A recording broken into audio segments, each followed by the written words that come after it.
jangan lupa subscribe. Halo, assalamualaikum, Mr. Y datang kembali.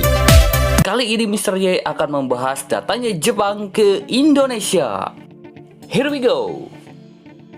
Masa pendudukan Jepang pada tahun 1942 sampai 1945 menjadi catatan sejarah kelam dalam perjuangan bangsa Indonesia. Jutaan rakyat Indonesia kala itu hidup tersiksa dan kelaparan.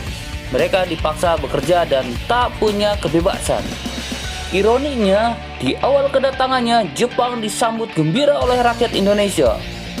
Sebelum sampai ke cerita itu, mari kita simak dulu latar belakang Jepang datang ke Indonesia. Sebelum abad ke-18, Jepang adalah negara yang terbelakang. Jepang hanya mampu mengekor tetangganya, Cina, dalam berbagai hal. Namun ini semua berubah ketika Amerika datang ke Jepang, memaksa Jepang membuka pelabuhannya. Bangsa Jepang menyadari ketertinggalan mereka jika dibandingkan dengan negara-negara barat. Mereka pun melakukan revolusi besar-besaran dengan belajar ke barat. Revolusi ini dikenal dengan restorasi Meiji yang dimulai pada tahun 1868. Hasilnya Jepang semakin kuat dan modern. Bersamaan dengan ilmu dan teknologi, Jepang juga membawa ajaran imperialisme dari barat. Imperialisme adalah upaya mendominasi dan memperkuat negara dengan menjajah atau menguasai wilayah lain. Jepang membawa ideologi fasisme. Fasisme biasanya dicirikan dengan nasionalisme yang berlebihan atau ultranasionalisme, mengutamakan kekuatan militer dan otoriter. Di Perang Dunia II, Jepang menunjukkan kekuatannya dengan berperang melawan Amerika Serikat. Pada tanggal 8 Desember 1941, Jepang membom Pearl Harbor, pangkalan militer Amerika Serikat di Samudra Pasifik.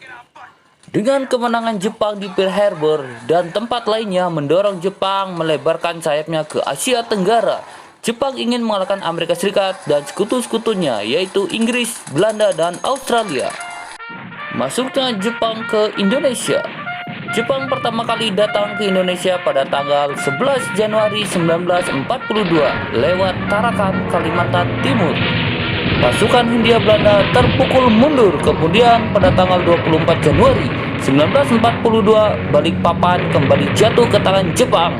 Menyusul Pontianak pada tanggal 29 Januari 1942, Samarinda pada 3 Februari 1942, dan Banjarmasin pada 10 Februari 1942.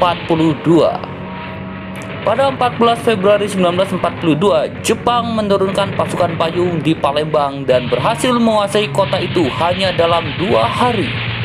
Di Kalimantan dan Sumatera, Jepang menguasai ladang minyak.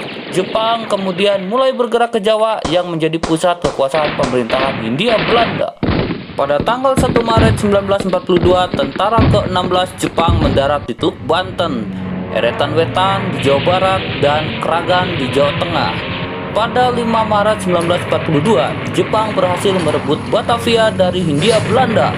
Gubernur Jenderal Hindia Belanda, komandan, dan pasukannya yang terpukul mundur ke Lembang, Jawa Barat akhirnya dikuasai juga oleh Jepang. Pasukan Belanda yang kalah bersedia menyerahkan Bandung dan daerah-daerah sekitarnya. Namun Letnan Jenderal Hitoshi Imamura yang memimpin invasi meminta penyerahan total atas semua pasukan di Jawa dan bagian Indonesia lainnya. Jika Belanda menolak, Jepang akan membom Bandung dari udara. Belanda akhirnya memenuhi tuntutan Jepang. Kemudian pada tanggal 8 Maret 1942, Gubernur Jenderal Gerda Starkenborg Stadhouwer dan Panglima Tentara Hindia Belanda Tarpurten menemui Letnan Jenderal Imamura di Kalijati, Subang, Jawa Barat untuk berunding. Hasilnya adalah penyerahan angkatan perang Hindia Belanda kepada Jepang. Peralihan kekuasaan ini ditandai dengan ditandatanganinya perjanjian Kalijati antara Jenderal Tarpurten dengan Letnan Jenderal Hitoshi Imamura. Baik, terima kasih, sampai di sini. Nantikan video berikutnya. Wassalamualaikum warahmatullahi wabarakatuh. Jangan lupa subscribe-nya guys.